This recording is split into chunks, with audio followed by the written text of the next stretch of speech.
नमस्कार, मैं हूं राजेश श्रीवास्तव, ज्योतिषाचार्य, और मैं स्वागत करता हूं आपका अपने ज्योतिष चैनल जन्म कुंडली रहस्य पर। आपकी निगाहें तो बहुत बड़े लक्ष्यों पर हैं, लेकिन लक्ष्य सध नहीं पा रहे हैं। परिवार की आप परवाह तो बहुत करते हैं, लेकिन जता नहीं पाते।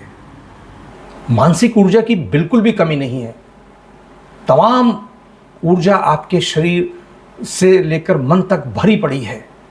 तमाम कल्पनाएं, तमाम सोच, तमाम योजनाएं आपके मस्तिष्क में भरी पड़ी हैं, लेकिन धरती पर साकार नहीं हो पा रही हैं। मानसिक ऊर्जा शारीरिक ऊर्जा में परिवर्तित नहीं हो पा रही है। तो आज का वीडियो आपके लिए बड़ा उपयोगी होगा। मैं स्वागत करता हूं आपका इस चैनल पर, और आगे बढ़ने से पहले एक बार फिर से आपसे अनुरोध करता हूं कि अगर आपने अभी तक मेरे इस चैनल को सब्सक्राइब नहीं किया है तो सब्सक्राइब कर लीजिए, शेयर कीजिए, लाइक कीजिए। जो चीज़ पसंद आए उसको कमेंट बॉक्स में लिखिए, जो ना भी पसंद आए उसके बारे में लिखिए, मन में जो शंकाएं हों, जो प्रश्न हों उसके बारे में भी लिखिए, ताकि मैं अगले वीडियोस में उनके बारे में भी चर्चा कर पाऊँ। क्योंकि बहुत सारे रहस्यों की चर्चा हम करेंगे, बहुत सारे रहस्य और रोमांच आपके मन में भी होंगे, उनके बारे में भी बात करेंगे। तो आज चर्चा हम करने जा रहे हैं गुरु की राशि, यानी बृहस्पति, गुरु, देवताओं के गुरु बृहस्पति की राशि धनु और मीन पर। पहले बात कर लेते हैं धनु राशि की। हमारी जो कालपुरुष की कुंडली है उसमें 9वीं राशि जो है वो धनु होती है और 12वीं राशि मीन। अब जो धनु राशि है वो अग्नि तत्व की राशि है, और जो मीन है वो जल तत्व की राशि है। यही इन दोनों में एक बेसिक फर्क है। और दोनों का जो स्वामी है वो गुरु है, बृहस्पति, जो देवताओं के गुरु कहलाते हैं। अब इसका जो प्रतीक चिन्ह है वो भी बड़ा महत्वपूर्ण है। धनु राशि का जो प्रतीक चिन्ह है उसमें एक ऐसा चिन्ह है जिसका जो अगला हिस्सा है, यानी मुख वाला हिस्सा है, वो इंसान का है, और लेकिन कमर से नीचे का जो हिस्सा है वो घोड़े का है, अश्व का है। अब इसका अर्थ यह है कि दिमाग इंसान का और दम अश्व का, दोनों ऐसे व्यक्ति के पास होते हैं। अपने किसी लक्ष्य को अपनी निगाहों में रखते हैं, और ये जो अश्व के साथ व्यक्ति बना हुआ है, इसके हाथ में एक तीर भी है, और ये तीर का संधान किए हुए है, यानी कहीं निशाना लगाए हुए हैं। तो एक और तो दिमाग इंसान का है, उसमें शक्ति जो है वो अश्व वाली है, और निगाहें किसी लक्ष्य की ओर हैं।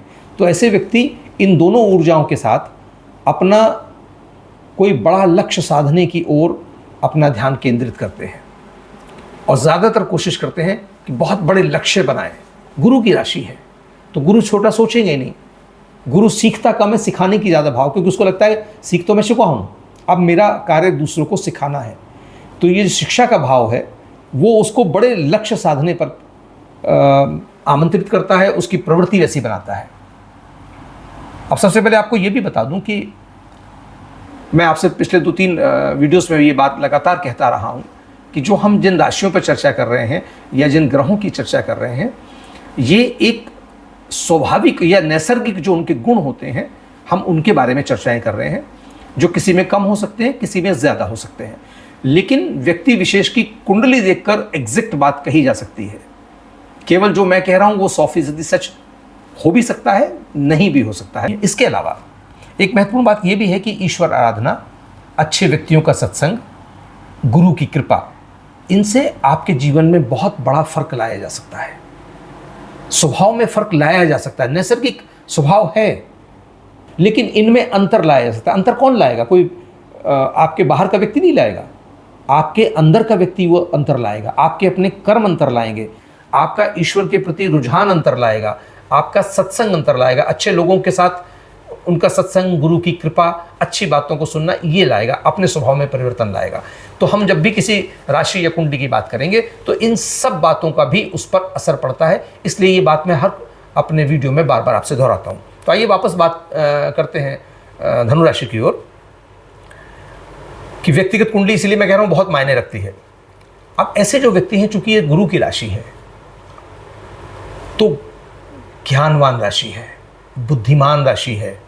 बुद्धि के प्रति, ज्ञान के प्रति ऐसे लोग बड़े जागरूक होते हैं।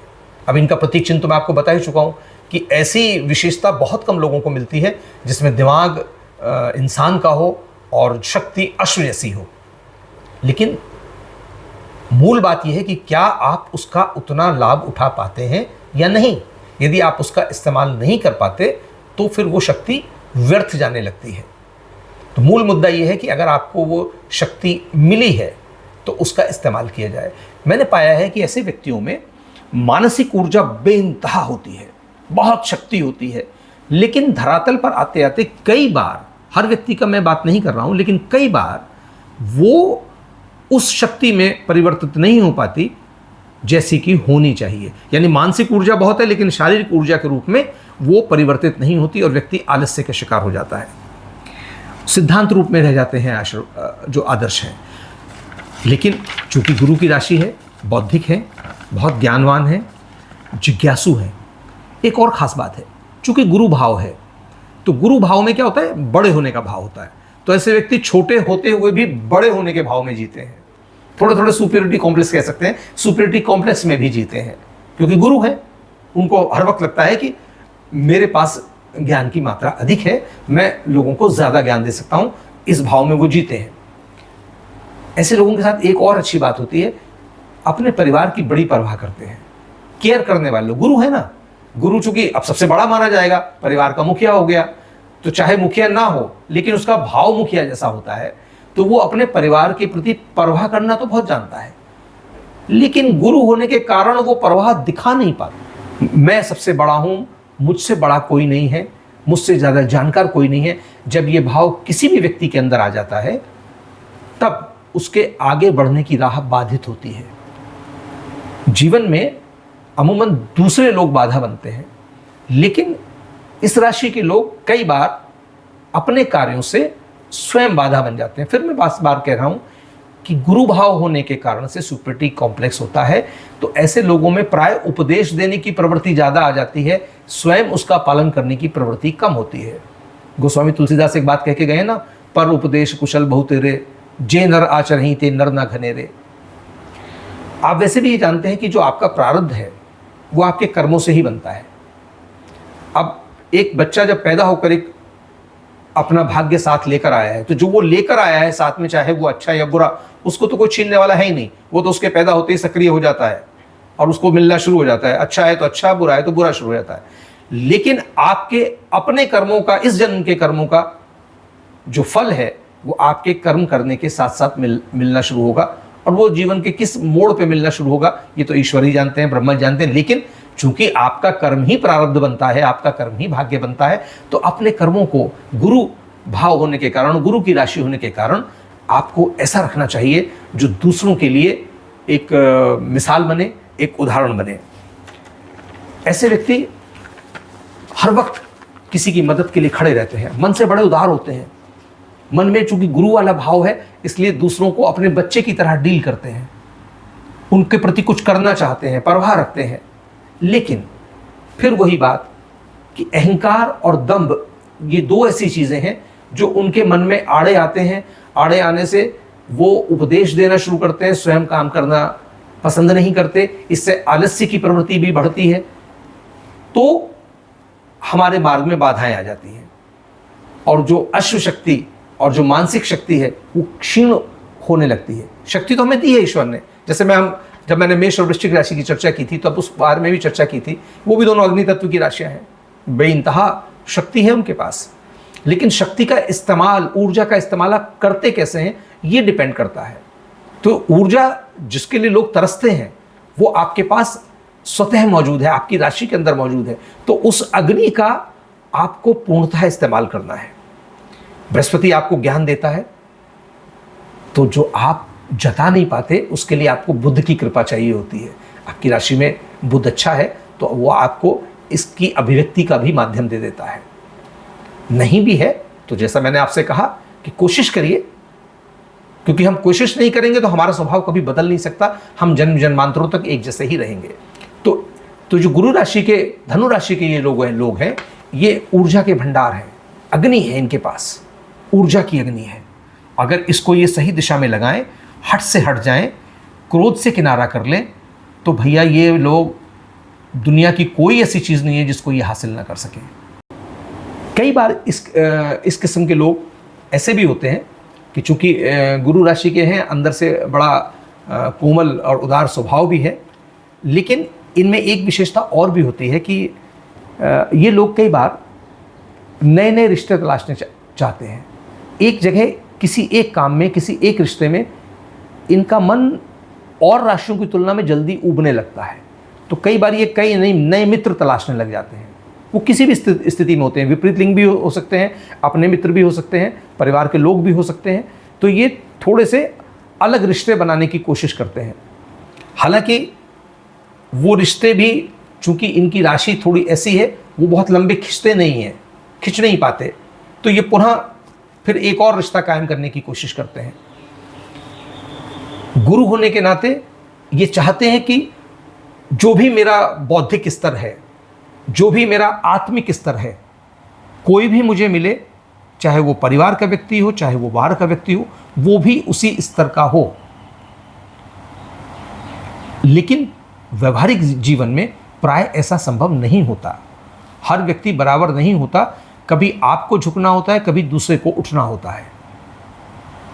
तो रिश्तों को कायम रखने के लिए गुरु भाव के दंभ को थोड़ा सा कम कीजिए और अपने परिवेश के लोगों को, अपने मित्रगणों को ज़्यादा स्पेस दीजिए। आप पाएंगे, मैंने बहुत बार देखा है, जैसे सिंह राशि के लोग, जब मैं चर्चा करूंगा तो बताऊंगा, उनका रौद्र थोड़ा सा रूप होता है, थोड़ा सा रौबीला स्वरूप होता है, क्रोधी होते हैं, तो मित्र थोड़े से कटने लगते हैं, संख्या कम होने लगती है। मंगल की राशि है तो वो भी क्रोधी है, उसमें भी आत्म केंद्रित होने की प्रवृत्ति है, तो उनके भी मित्र की संख्या थोड़ी कम होती है। तो वो स्थिति धनु राशि के साथ भी है कि चूंकि थोड़ा सा रौद्र रूप होता है, अग्नि स्वरूप है, थोड़े से दंभी भी होते हैं, हठी होते हैं, तो इनके मित्रों की संख्या भी थोड़ी सी कम हो जाती है। ऐसे लोग चूंकि गुरु भाव के लोग हैं, राजसी भाव है, राजा के भी गुरु हैं, तो राजसी भाव जहाँ भी आ जाएगा वहाँ क्या होता है, व्यक्ति में थोड़ा सा लेविशनेस आ जाती है, खर्चीलापन आ जाएगा, क्योंकि वो फिर राजस के हिसाब से भी खर्चा करना शुरू कर। तो मैंने देखा है कि इस तरह के लोग, जो गुरु राशि वाले लोग भी होते हैं, उनके अंदर खर्च करने की प्रवृत्ति बहुत ज़्यादा होती है, क्योंकि राजसी स्वभाव है। तो वो, क्योंकि जो आपने देखा होगा, जो गुरु होता है वो तो राजा का भी गुरु होता है, तो एक प्रकार से राजा से भी ऊपर है। राजा को जितनी भी आध्यात्मिक सलाहें देता है वो गुरु ही देता है। तो चूंकि राजा का भी गुरु है, तो वो चाहे किसी भी मामले में हो, वो भी पूरी तरह से राजसी हो जाता है। एक चीज़ और होती है, जब हम स्वयं को श्रेष्ठ समझते हैं, वो मैंने चर्चा संभवतः मंगल के साथ भी की थी कि मंगल चूंकि सेनापति होता है, तो उसके अंदर भी बड़ा दंभ का भाव होता है, अहंकार का भाव होता है, क्योंकि मैं शक्तिशाली हूँ। उसके पास क्या है, भुजाओं का बल है। इस राशि के पास ज्ञान का बल है। तो जब आपके पास किसी खास किस्म का बल होता है ना, तो उस बल का आपके पास अहंकार आता है, तो उससे आप क्या करते हैं, आप दूसरों की नुक्ताचीनी ज़्यादा करनी शुरू कर देते हैं। तो जब आप नुक्ताचीनी ज़्यादा शुरू करते हैं, तो लोग फिर आपसे थोड़ा सा कटने लगते हैं। ऐसी स्थिति में जब आप नुक्ताचीनी करते हैं, कोई भी व्यक्ति नुक्ताचीनी करता है, तो अपनी खामियों की ओर ध्यान नहीं जाता, दूसरे की खामियों की ओर ज़्यादा ध्यान जाता है। तो ये कुछ बातें हैं जिन पर थोड़ा सा ध्यान रखना चाहिए। तो इस राशि के लिए बस आज